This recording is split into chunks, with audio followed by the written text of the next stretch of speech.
on this subject. Knowing that there would be a presentation of Americanism in the form of brute military force, I wanted to offer Juneteenth as an opportunity for us to claim a different narrative on what America could and should be. However, I was not prepared for this military might to go from being merely symbolic to marching in the streets. Over the last week and a half, I've been quite unsure what the world would look like by the time I got to this talk. So I've decided that I wanted to approach our time together a little bit differently than I had originally intended. I decided to shorten the presentation portion of my talk so that we could spend more time processing recent events in conversation with one another. As we all think about this question of what it means to be an American in this moment in history, I want to offer Juneteenth as an opportunity to answer that question. Next year, we will be marking the 250-year anniversary of the United States. Despite being founded on the principles of freedom, liberty, and justice for all, those principles were not for all. They were just for white men. From its very inception, women and people of color were excluded from the foundational conception of who this country was created for. In particular, Black men, women, and children were torn from their native Africa and subjected to 12 generations of slavery in the land of the free. This paradoxical irony of freedom being built on the backs of the enslaved turned the concept of Americanism into a contradiction.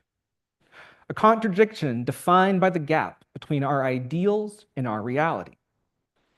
Founded in 1776, it wouldn't be until 1865 that that gap would begin to shorten. On June 19, 1865, Union troops arrived in Galveston, Texas, to let the last enslaved people know of their newfound freedom. While our contradiction remained largely intact that day, the original Juneteenth caused the gap within Americanism to begin to shorten. As we look around us today, it is quite apparent that we are still wrestling with the contradiction between our ideals and our reality. This past Saturday, we saw that contradiction on full display. Authoritarianism masquerading as patriotism. Loyalty to the crown masquerading as loyalty to the flag. Public intimidation masquerading as community safety. We must protest this version of Americanism. In 1997, the Juneteenth flag was purposefully designed with the colors of red, white, and blue. At the center of the flag is a 5-pointed star symbolizing Texas, the Lone Star State, and the idea that African Americans were now free in all 50 states. The arc at the center is meant to symbolize the new horizon of opportunity for African Americans, and the red underneath symbolizing the blood that was shed for freedom. Collectively, the red, white, and blue were chosen to affirm the belief that the enslaved and their descendants had equal claim to the American identity. Waving this flag is a sign of protest. For most of my adult life, I've had a complicated relationship with these colors. They represent ideals that have never actually been achieved. So, for a long time, I felt that they represented a lie and that patriotism meant complicity in this lie. When NFL quarterback Colin Kaepernick began protesting the American contradiction by kneeling during the national anthem, I began protesting the national anthem in solidarity with him. Nearly a decade later, I still sit and protest during the national anthem. However, last summer, I experienced my first time of wanting to stand again. Last June, during Pride Month, the national anthem was sung at a Portland Thorns soccer game by a Black drag queen. I'd heard that same song sung by singers over and over for years and years and felt nothing.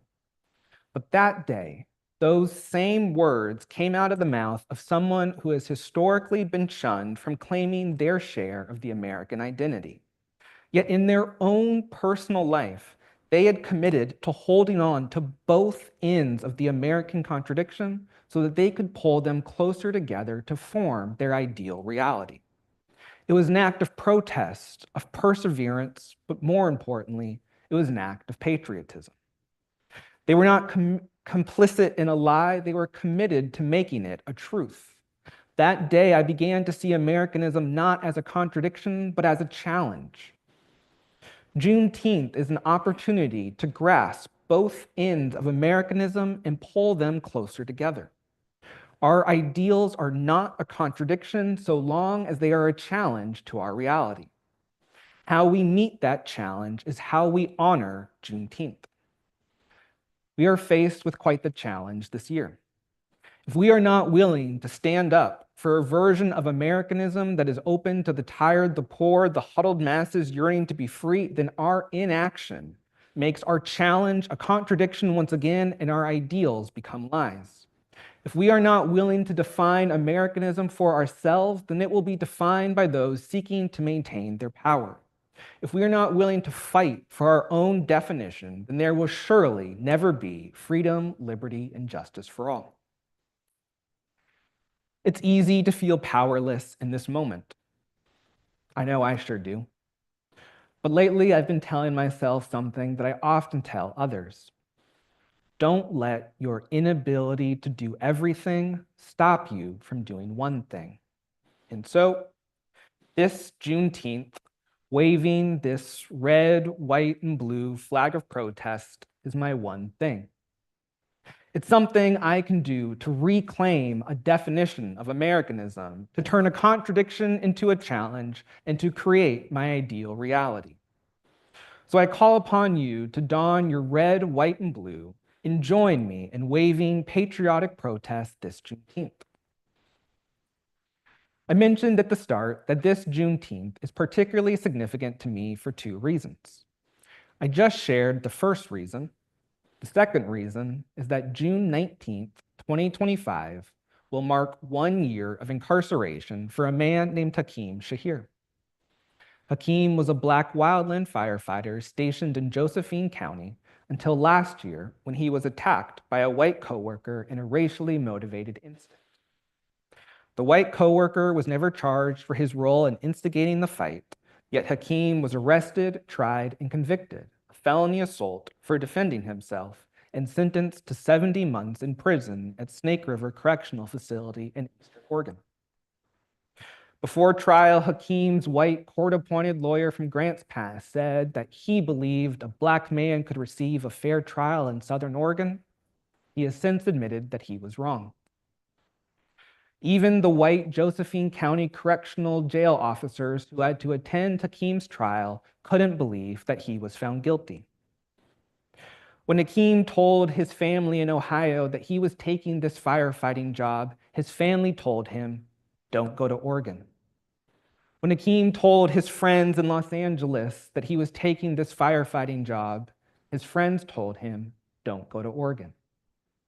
Hakeem told them both the same thing. What's the worst that could happen?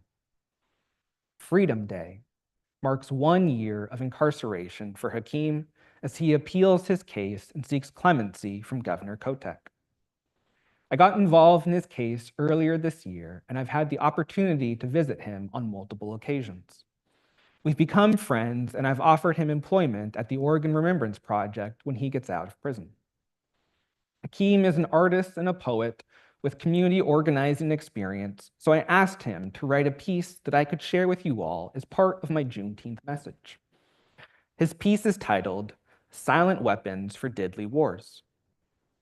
A military parade is a silent weapon of control in this deadly war against our own American people, keeping them in a state of fear. A military parade is a visual representation of power and tax dollar misuse, a symbol of oppression, of manifest destiny, of authoritarian control and mass deportation. To marginalized communities across the spectrums of race, class, and gender, it doesn't say you're safe, it says we control you. I ask you, is this intimidation disguised as a celebration? Another silent weapon in this deadly war of control? Is this Uncle Sam's warning shot camouflaged in the patriotism of our flag? A parade of weapons and military equipment doesn't feel like patriotism, it feels like a warning. It feels like government flexing its muscle instead of building trust and creating safety. I've seen what power misuse looks like when aimed at people who look like me. I'm bearing the weight of that system now. It didn't see me as a person to protect, but to punish. This show of authoritarian force is not a celebration, but a reminder to stay in your place. It reminds me of the prison industrial complex that put me here and tried to silence my voice.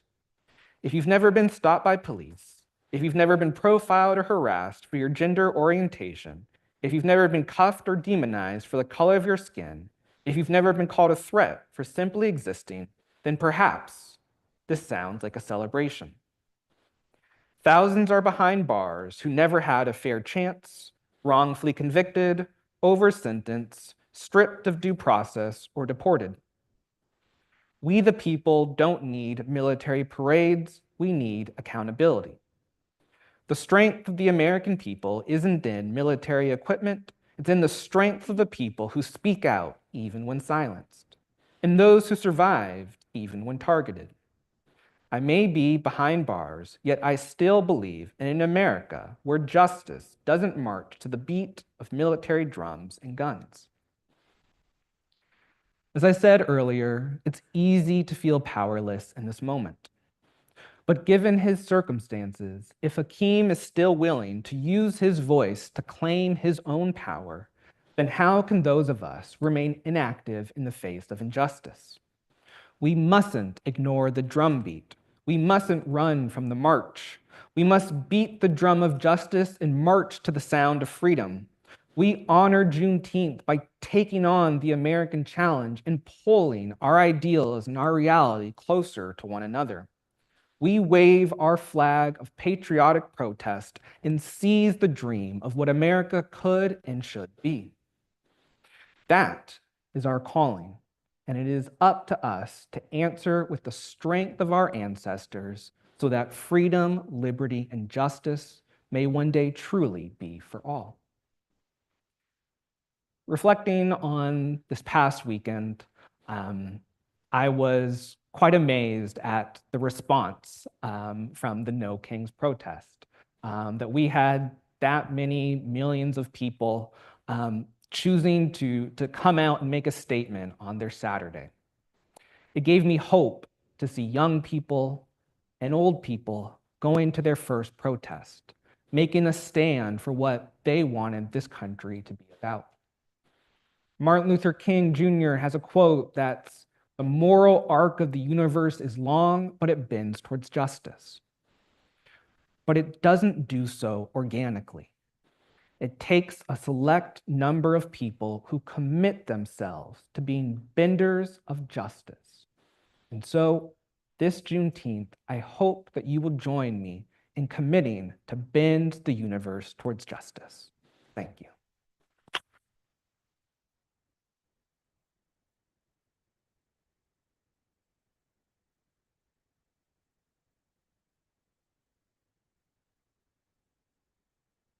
So now we'll open it up for questions. So if anyone has a question for Taylor right now, you can let me know and we'll get you the mic, or you can think about it. And I know Zaria has some to start off. So thank you, Zaria.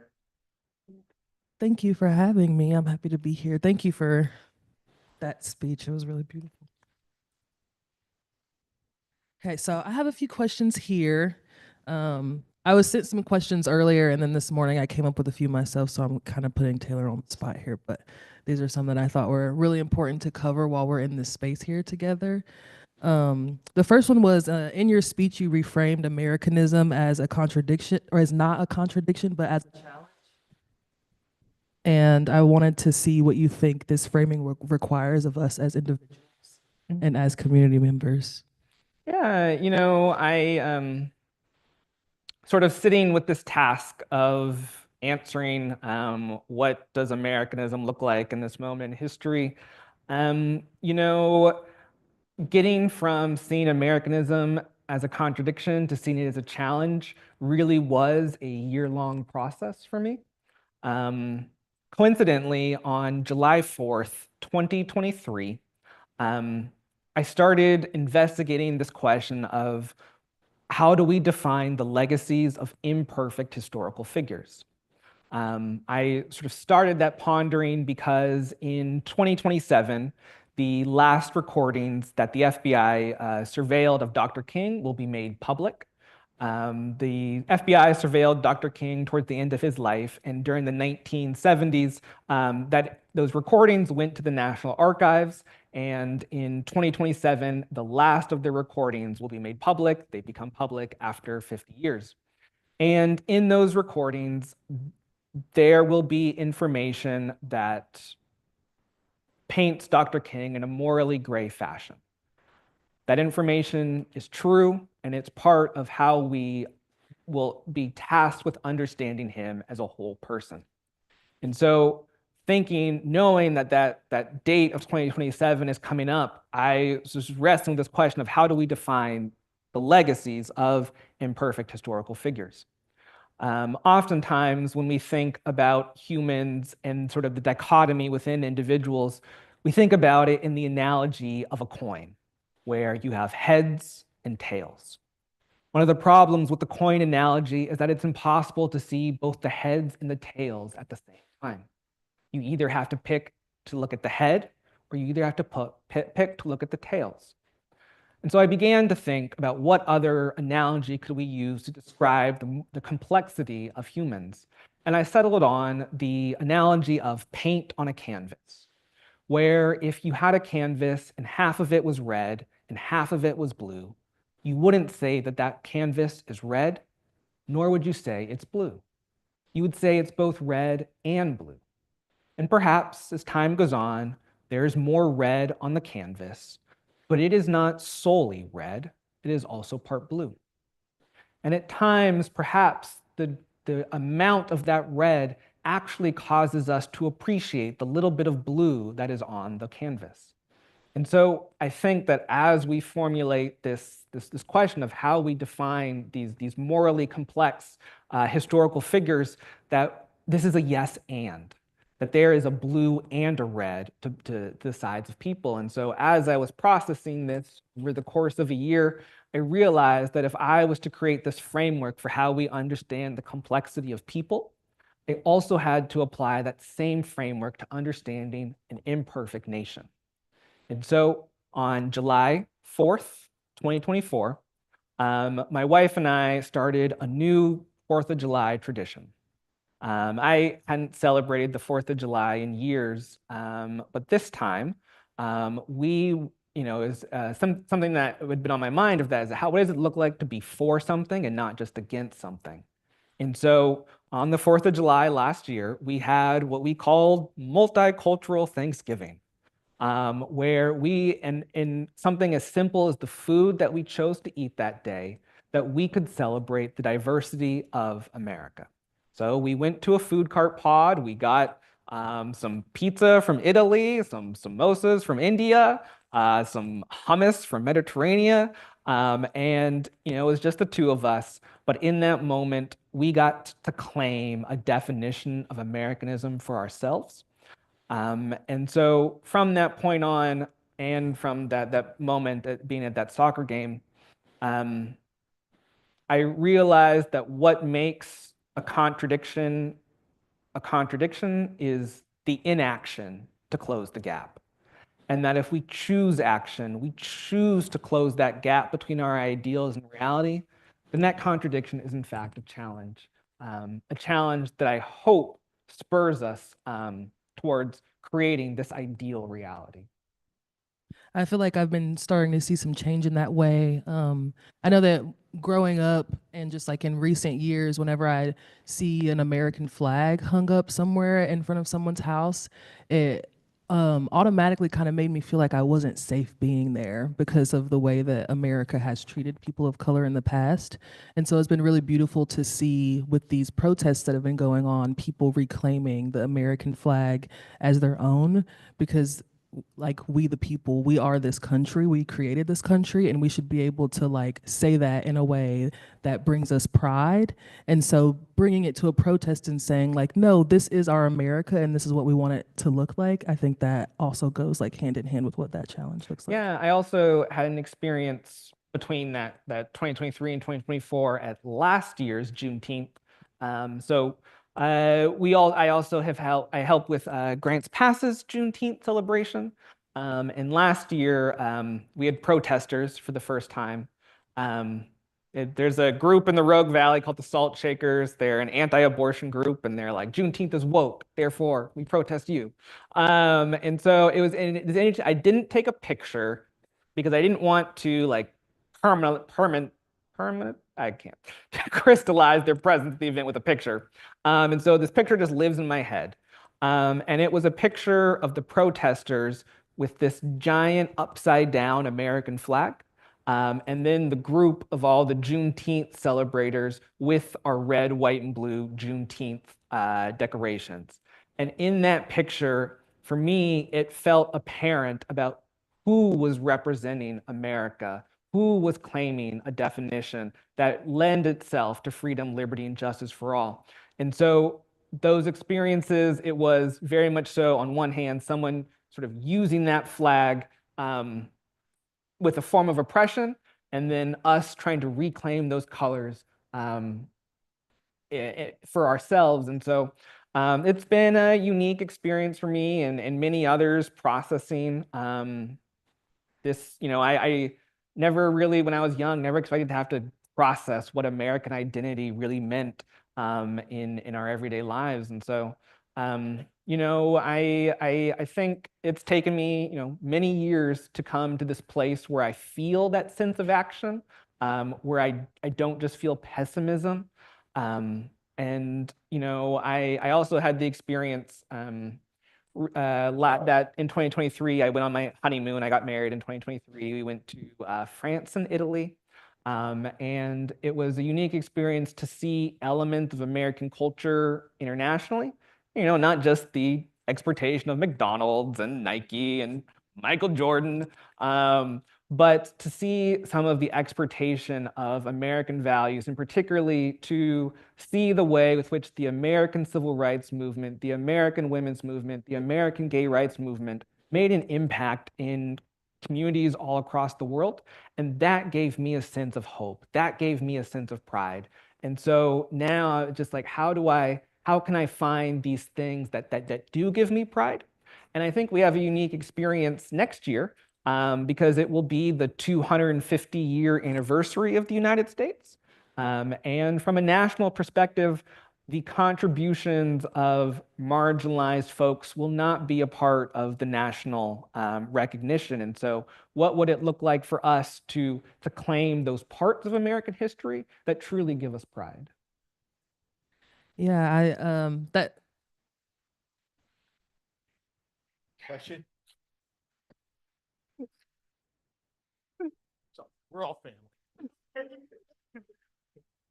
When what you were saying about what happens when we put leaders on pedestals and like we forget that they're human, forget that they come with like lived, everyone says like lived experience now. And so have you come into contact with doing this work and the generalization that Taylor Stewart represents carries the message for Black folks, across Oregon? I'm just wondering, how do you deal with that? And also, like, how do you humanize yourself as being a leader, amongst leaders? So, Mhm. Whew. Thanks for the easy question to get us started.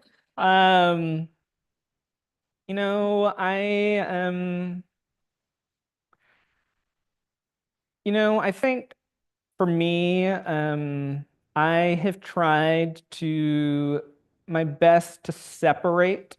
I guess let me take that back. I have, whether it's successful or not, have tried to make sure that it's the vision that is inspirational to folks, and not the messenger. And so, and that's been hard. The Oregon Remembrance Project is Taylor Stewart. Taylor Stewart is the Oregon Remembrance Project. So it is kind of hard to distinguish between the two. But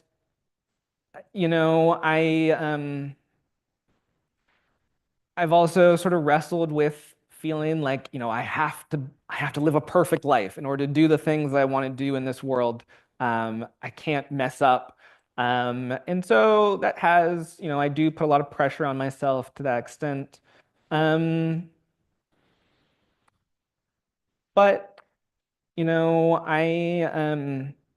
I think one way with which I am able to distinguish the work from myself in my own life is coming to gatherings like this and seeing faces that I recognize. Getting to be a part of Juneteenth in Coos Bay is one of my favorite things in the year. And to constantly remind myself that I am inspired by all of you is one way with which I'm able to distinguish this message from the messenger, knowing that I'm not the only messenger, that there are folks in communities around the state who have claimed this vision as being a part of their own lives.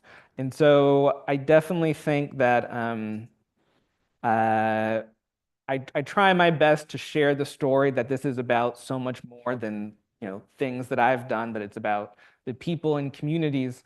And so I hope that that is able to convey to folks that there's inspiration outside of a single individual. And so the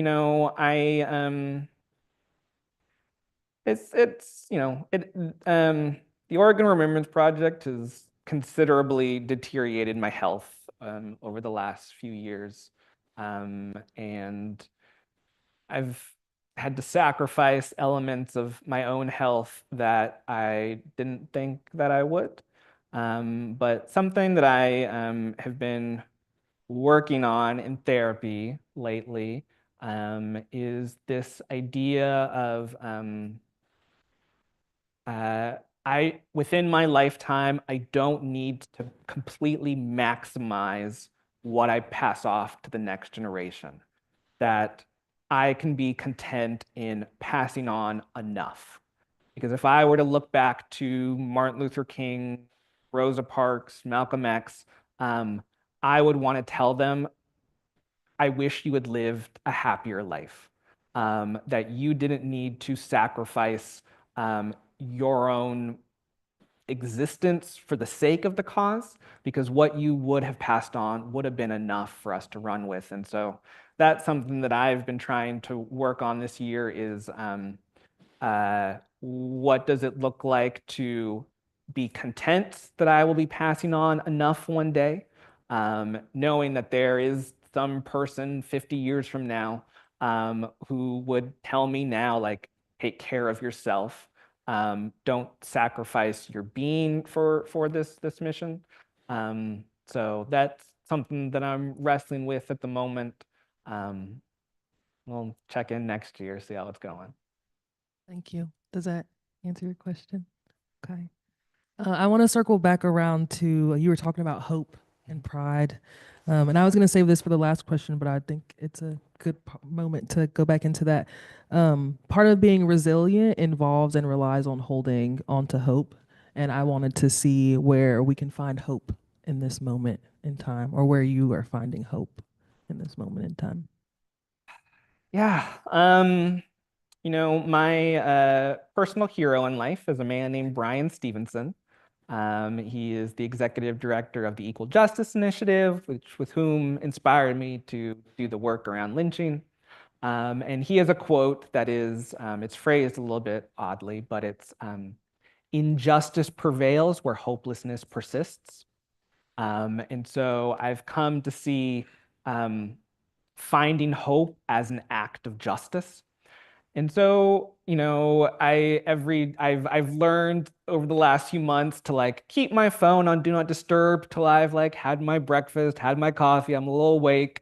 I've learned that getting all those notifications when you first wake up is quite overwhelming. And so, I really did get a lot of hope out of this past Saturday. Separating the political assassinations, I got a lot of hope out of the fact that there were so many people who showed up to the No Kings protests, and the, from certain angles, semi-empty stands in Washington, D.C. for the military parade. And it gave me hope that so many people in this country felt this conviction of like, there has to be something I can do. And from seeing folks who are young going out to the protests, gave me hope about what will be their lifetime of being civically engaged. To have that kind of experience when you're in high school will set them up to be engaged in their communities, way more than I was at their age. And so I'm excited about their trajectory. But then I found a lot of hope in those who were older, who went to their first protest this Saturday, who said that, who realized in themselves that it's never too late to make a difference, to get involved. And so those two sort of generational brackets really gave me hope this past weekend. And goodness, who the heck knows what the next few days are going to look like. And so it's very easy to sort of fall back into that sort of swell of hopelessness.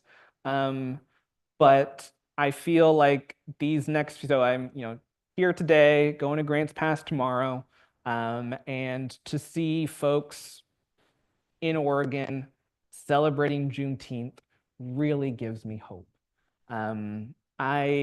So a few months ago, I was talking to a woman who worked at the Nonprofit Association of Oregon, and she grew up in Bandon, and she was an African-American woman, moved east in adulthood, came back to Oregon semi-recently, lives in Portland, and to be able to share with her that last year and this year, there's events happening in their home community about Juneteenth, gave her a sense of pride in her home community and made her more interested in returning.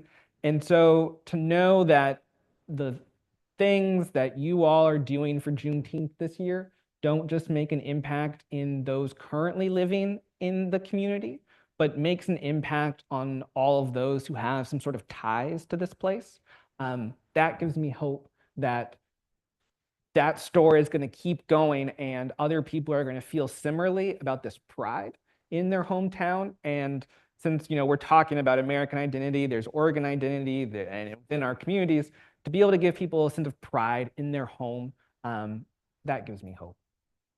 I think that also speaks to like the idea of people, like Oregon is has some of the strongest protections for people in the United States right now. And I think that really speaks to seeing more people wanting to move here. And I think it's important, especially for brown and black folks, to see that these events are happening and that people are finding joy and that they're being safe or that they're safe while doing it, and that it's been happening and it's ongoing, so that they know that they can feel comfortable showing up in this place and that they're being celebrated and welcomed, at least by a small group of people. Yeah. I was also thinking about, when I was thinking about hope, I was thinking about how I saw a bunch of the older generation at protests. And it just made me feel so much more hopeful, because a lot of the times, especially in the work that I do, I see a lot of the younger generation speaking up a lot. And so it's nice to know that we're not doing this on our own. And also because I think there's this trope of looking at younger people and thinking that they don't know what they need or what they want for their future. So being able to see older people saying, I've lived this life, I've been living for a very long time, and I've seen all of the oppression and how it affects so many people, and I'm telling you it's not okay. And also these younger folks deserve to have a life that's better than the one that I had to, continue to exist in. So that's been bringing me hope too. My next question, you talked a little bit about Hakeem Shair. I want to thank you for bringing his name into this space and the poem that he wrote. I wanted to ask you, what does his experience reveal about the racial bias in the state of Oregon and in the American legal system today? So I've been steadily reading through the court transcripts, and I feel like these court transcripts should be a case study in law schools all over the state, because So I'm reading the jury selection portion of the court transcripts, and it's interesting. So sometimes it's like, oh, this all-white jury was curated via nefarious means of striking jurors of color. But Hakeem had an all-white jury that was curated not by any sort of nefarious means. It's just when you are drawing from a county that is 90-something% white, you are very likely going to get an all-white jury. And to listen to the conversation in the jury the jury selection, it these are black and white words I'm reading, but this whole story screams of whiteness in terms of the conversation, the questions that were asked, the answers that were given. You can just, by the references, there's the lawyer is talking about Larry Bird and Van Halen and some other old white 80s movie. And I was like, what am I reading? And I was just like, I can't imagine being Hakeem and sitting there and being like, these are the people who are going to decide my fate. And so I think that taught me a lot about the perils of an all-white jury when nothing nefarious was done to create that composition. And what can we do in predominantly white counties to try and create some semblance of a jury that reflects the defendant? That would probably necessitate a different way of how we approach jury selection. But that taught me that even in the court process where nothing nefarious happened, that it still created this outcome that was slanted against a defendant of color. And so, and I think that showed up in a lot of ways where, when Hakeem was, sitting there with his lawyer, the jurors were in the deliberation room, he could hear them laughing. We don't know what about, but the fact that you could be deliberating the life of someone and to be taking it as unseriously in that moment is quite disheartening. And so, we'll see what happens with this case. It's on appeals. The appeals process takes forever. His appeals lawyer has till September something to respond. Then the state has another 6 months to respond. And so at the very least, he'll be incarcerated for another year. On appeal, it's most likely going to be sent down to the lower courts again for a retry, as opposed to sort of exoneration. And so we'll be doing this for quite some time. But I have really enjoyed my time getting to visit Hakeem. The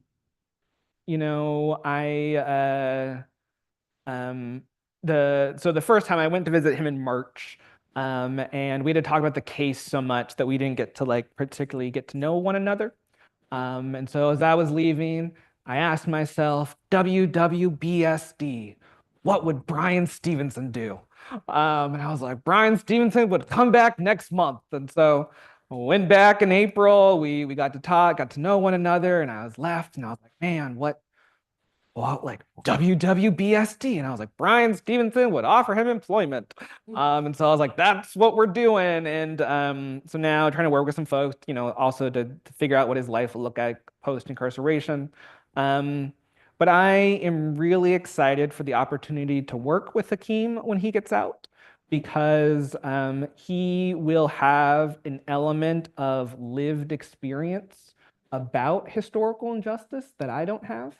And so I'm really excited for the way with which he can give voice to someone like Alonzo Tucker, other individuals in Oregon's history, and to be able to speak for them in a way that I can't. And so I am really hopeful about what we will be able to do together when he gets out. Question is just when he does get out. Awesome. Thank you. Thank you for taking the time to read through those documents. I think it's really important to have the facts when it comes to history because who knows what the news will be saying about this situation. And I'm sure they won't tell the full truth. And also being intentional about getting the story from the person who is affected by this situation, especially when it comes to Black men being incarcerated. It's really easy to feel empathetic or apathetic when you're just looking at a number of this percentage of Black men are falsely arrested or put in prison. But when you're able to go and actually sit with him and hear his story, then you can realize that this experience is so much more than just a number, and that you can actually like put a person's life into that. And that takes me to this storytelling question I have on what does the role of storytelling, whether it be historical, personal, or artistic, play in shaping or reclaiming national history? Um, you know, so a few years ago, I'm gonna give a quick sports analogy that I promise those of you who don't follow sports will understand. So a few years ago, Tom Brady, widely considered greatest NFL quarterback, greatest NFL player of all time. He was at a press conference. This was his last year. His team was like 8-8, probably going to make it to the playoffs and definitely going to lose in the first round. And one of the reporters asked Tom if he regretted coming back for this final season. One of the reasons why he asked that question is because Tom Brady had promised to his wife that he would not come back for one more season. And he retired, and then he unretired, which led to him getting a divorce, and his wife and kids leaving the house. And so when the reporter asked him, "Do you regret coming back for another season?" There's all this personal life things that are related to his answer. And without even blinking, he was like, "Not at all. Like, this is what I want to do." Um, so I share that story, not as something we should aspire to, but I share it to the extent that Tom Brady is already, at that point, was already considered the greatest NFL player of all time. But he was chasing greatest American athlete of all time. Is chasing Michael Jordan, Muhammad Ali. He's chasing people outside of his sport because what he is obsessed with is his legacy.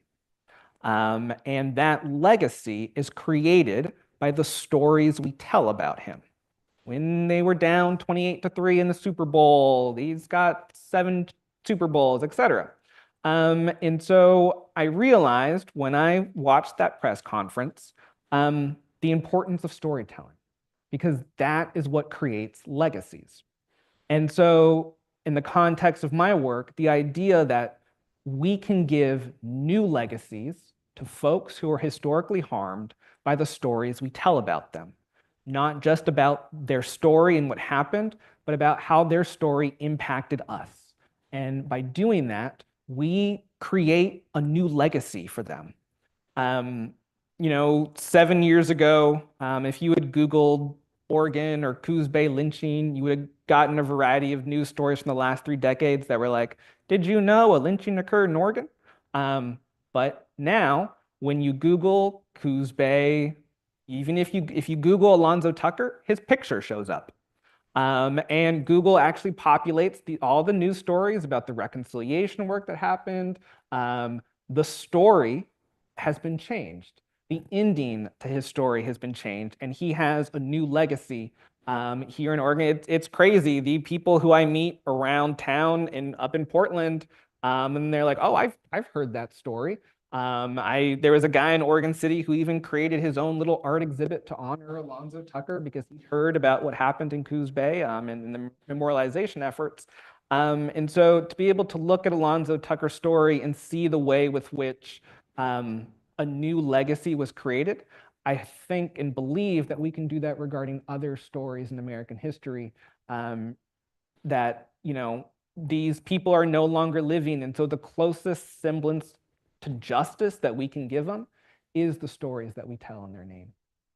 Yeah, that is making me think about some like history looking into that I'm doing with my family. One of my ancestors kind of like wrote out stories about our family, and it goes back to like being on the plantation in North and South Carolina, and it talks about what their lives were like after they were enslaved and how they were able to get property and all these things that I didn't know in my life, and it really inspired me to also write about the stories of my family that are living today because I am so interested in that stuff, and I think it's important to also talk about the people that are living while they're living and to get their side of the story while they're here.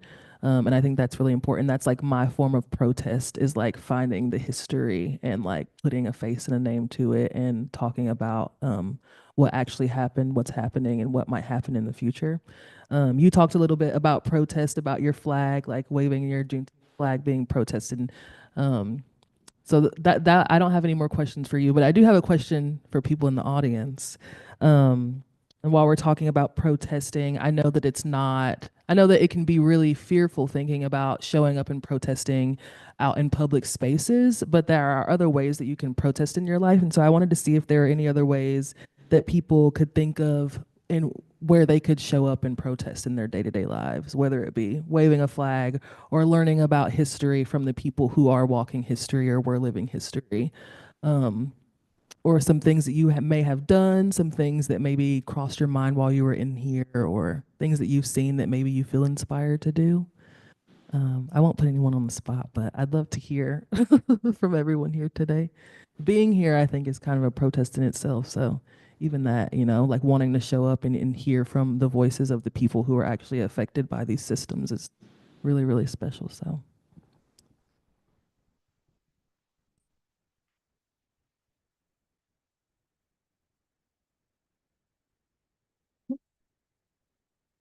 I heard the funding for a second mic is we're working on that. Yeah. Um, So if anybody has some donation dollars or.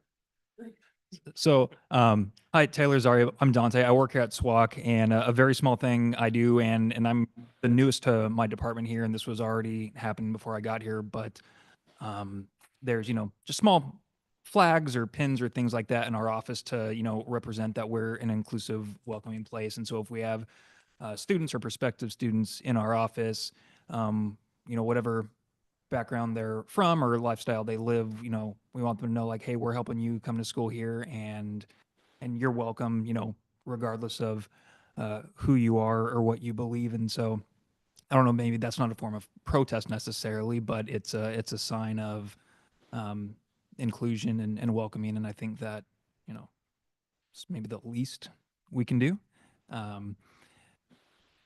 Wanted to add a quick question if I can. Do you know, are there any ways that we can support Hakeem in his fight for justice, like donations to legal funds or anything like that? So Yes. thank you. If you look up Justice for Hakeem on Instagram, there's an Instagram page that has links to donations for legal defense, commissary, and then lack of income. So some of it goes back to his family. He has 3 kids. And so if you go on Justice, if you just Google Justice for Hakeem on Instagram, it'll come up.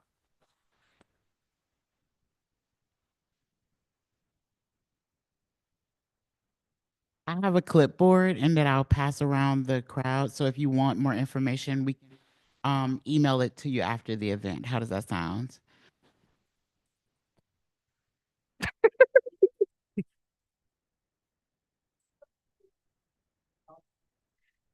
do you mind if I just say something quickly about what Dr. saying?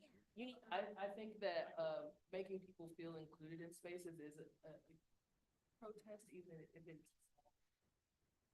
me and my team, and we got sorry. Me and my team, I'm talking about how making people feel welcome and included in things can be a really big form of protest. Me and my team were up in Seaside a couple weeks ago, and we went to go get piercings.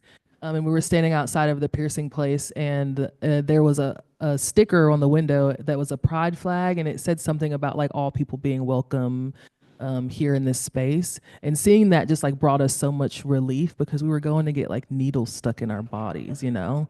So that's like something, I was like, oh my God, we can go do this. And this person's a good person. And it turned out to be a really cool person. We were all like just laughing and having a good time in there.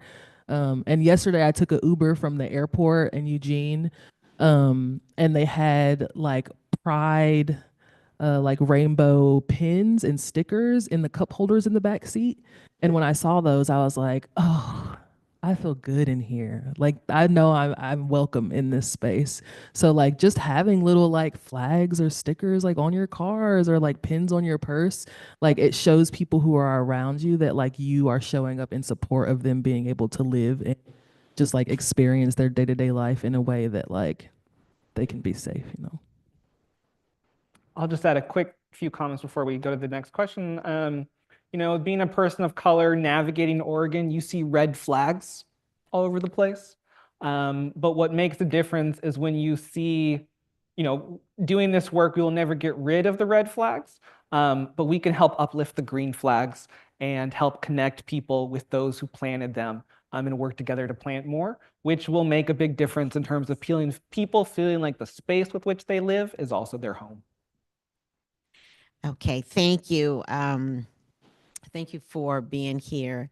I am visiting from Ohio. I am a 10-year Gulf War veteran. I served in the first Gulf War Desert Storm. And so I have a couple of things that I'm going to add. My first visit to Coos Bay, North Bend, my daughter moved here with her then husband in 2021. I did my research prior to that. I did not want her to move here because of the lack of diversity. My daughter was raised in Long Beach, California, very, very diverse community, diverse schools. And so when I looked at the stats, I said, oh my God, what is this going to be like? You know, traveling around the world for 2 years, you know, I've traveled the world, lived in different places. And the first time I came here, I stayed at a hotel across from Fred Meyer. I walked into Fred Meyer and my right hand to God, everybody in that store stopped and they looked at myself and my stepmother and we were trying to figure out, well, what the hell? Listen, I'm being very transparent because there's a key to that. So I'm looking around and I said to her, are we supposed to be in here? What is the problem? And then when people was like, hi, how are you? And I'm like, fine, how are you? They're like, are you from this area? And I said, no, I'm not. We're visiting from Ohio. Well, welcome. And it was just getting over the shock of seeing someone that did not look like them, but they were welcoming. And I was so gratified. And I said to my daughter, now listen, you got to be careful where you go around here. And you got to see if you could find somebody or some diversity because I have a biracial grandson. So one of the things that his grandma said, and on his other side, she said, I pray that he will live in a world that is fair and equitable. My grandson is only 4 years old. She said this the day he was born in 2021. So I knew what she was saying, but my daughter didn't understand because she did not have to deal with that. So coming here, now this is like my 5th, 6th, 7th time, and it's like now I'm seeing the diversity and I'm seeing spaces where everybody is welcome, because what we saw on Saturday is the true America, what America needs to look like. I understand the bending of the knee to the flag, but if you've ever been in a foreign country and you're lost and you see the American flag, you appreciate the American flag because you know that you're welcome in that embassy. So I want to thank Jaden and her team because they've embraced my daughter. And I was like, girl, I'm coming back to help y'all with this Juneteenth thing because I was surprised when they said, oh, we're having a Juneteenth. I'm like, you're having a what?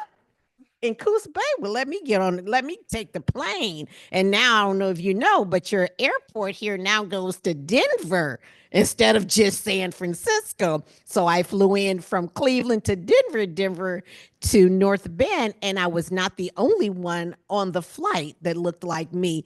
So I'm just sharing this with you to let you know your community is becoming diverse. It's getting there slowly, but it's becoming diverse. Some of the people that I've met that moved from LA, they say, we love it here. And I'm like, you do? They're like, oh, this is the place you want to come. Okay, got it. Went to Eugene for the first time and just had a ball in the big city. So get ready. Your city is coming with diversity. And with diversity, it comes a wealth of knowledge that we all can learn from each other. Well, thank you. So glad for you to be here. I am 100% sure. 100%. Any other comments or questions?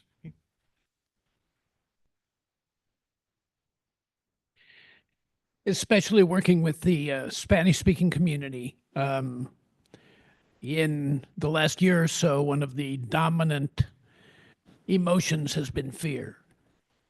And to begin to confront that pervasive fear, one very simple thing that at our church food cupboard we have begun to do, we've just put up signs on the building in English and in Spanish, all are welcome here. You have to back that up with a certain kind of behavior, but just to put the words in Spanish is an important step. Yeah. Thank you. Anyone else? Right here.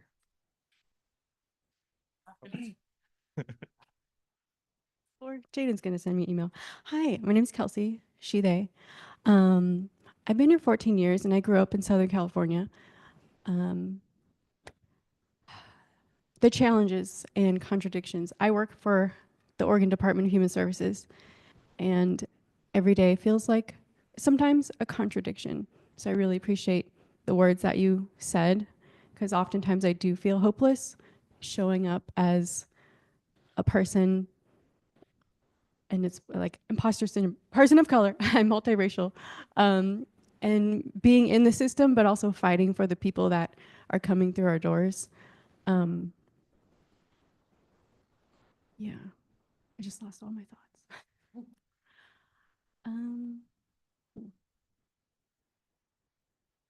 I just really, really appreciate that. I had a meeting with 2 tribal ladies on Monday and learned some things that were very disappointing about my own white male boss. And I almost felt I was angry, and I still am, and working it through my head how I'm gonna have this conversation with him, because that is my fight.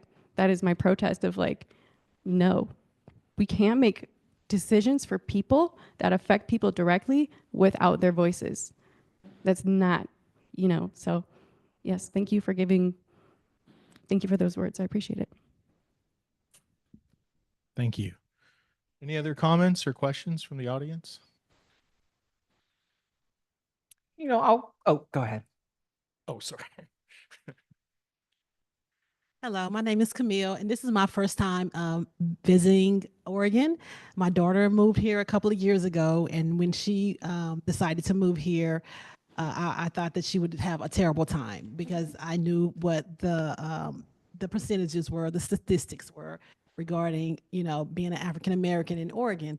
But as soon as I got here yesterday, I was super surprised at how everyone was so nice and welcoming. And I even told my daughter, we met this older male at the beach yesterday. he came up to us. We had a conversation. We started talking about each other's life. And I was just so happy that he was so welcoming and so nice and just wanted to know about us and wanted to tell us about himself. And he was probably like in his late 70s, early 80s or something like that. And I had a conversation with my daughter last night. And I was like, I'm just so surprised that an older male of his age would be so welcoming, because he's probably, you know how people become products of their environment, the way they were raised. They may not be so welcoming and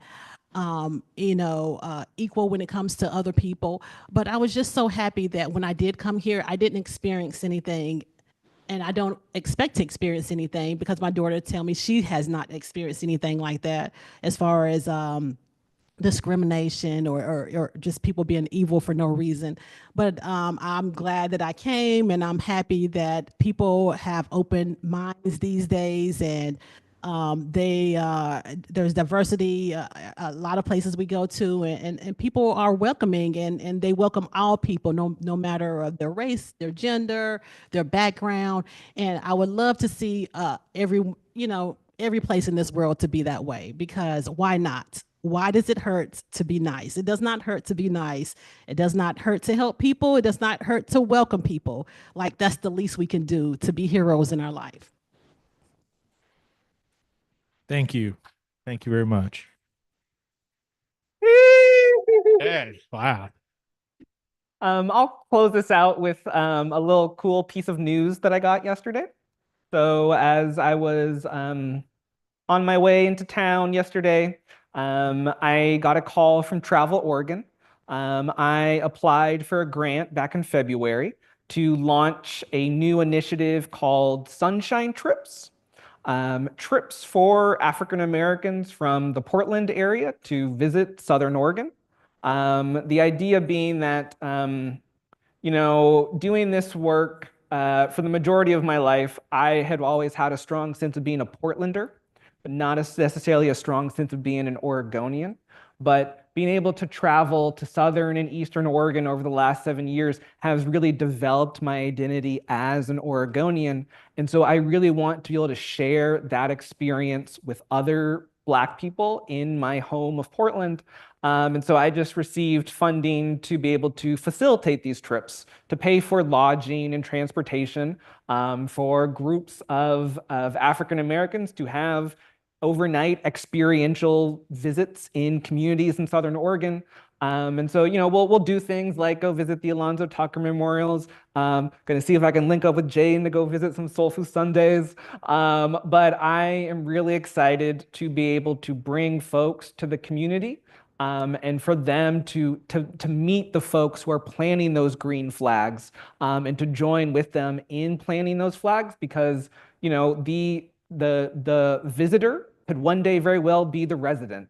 And so I'm really excited about this prospect of growing Black tourism to Southern Oregon, which will hopefully one day impact the diversity of these spaces. And so I'm really excited. Can't get in my head of myself. I just found out yesterday, but I'm really excited to be able to bring folks to experience much of what's just been shared, so that folks feel like Oregon is also for them. That's really exciting. If you need a tour guide, Yep. let me Yep. know. Oh man, we'll be coming through. I love taking people to the beach and to the caves. I don't know if you guys know about the caves here. There's caves and lots of cool stuff to see. Yeah, that's awesome. When I'm up in Portland, I feel like I meet a lot of Black people that are like, oh, you live at the coast? I'd love to live at the coast, but what is it like down there? And they have all these questions and concerns, and I'm like, oh, it's not too bad. It's honestly really beautiful, and you deserve to experience that beauty too. Like, you don't have to live in an urban area just because you feel like that's where you might be safest. Like, there are other places we can be safe and also find joy and have a good time. And we deserve to be like out in nature too. Yeah. Yeah, shaking ass or whatever. I think Jane will close this out.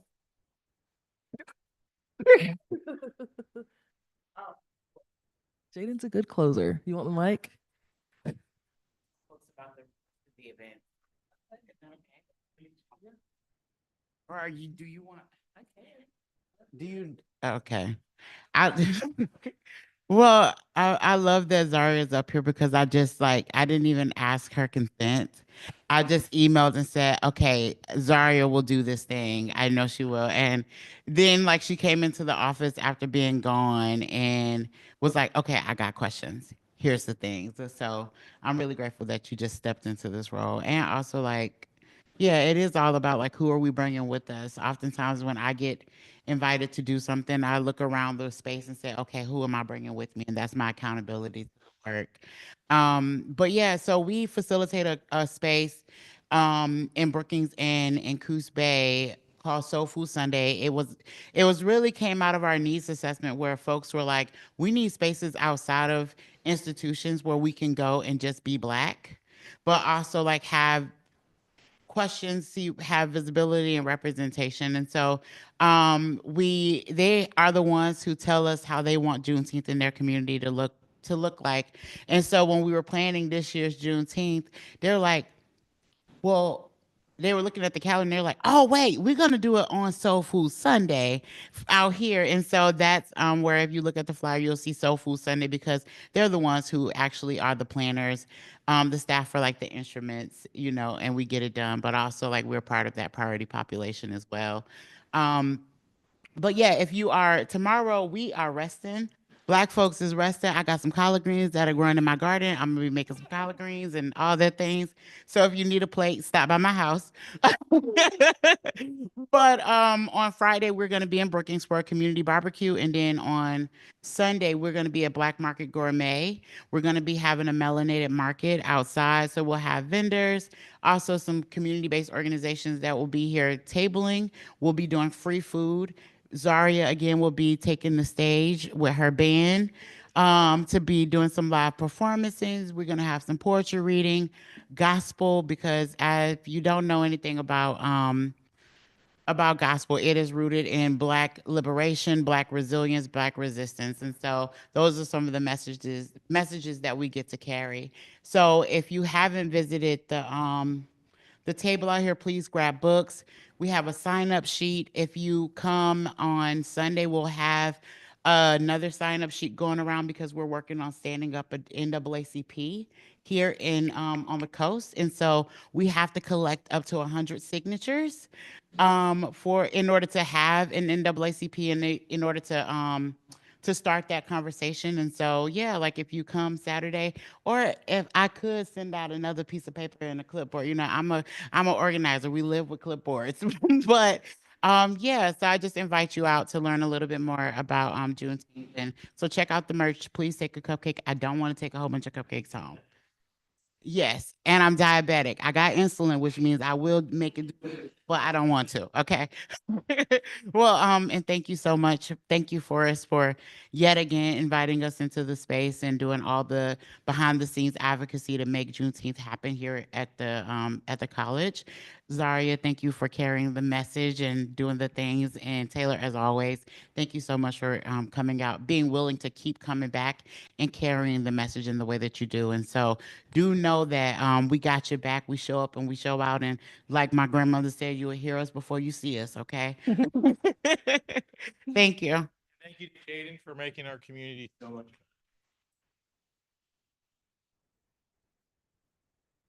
Knock it off. Knock it off. Stop it. Stop it.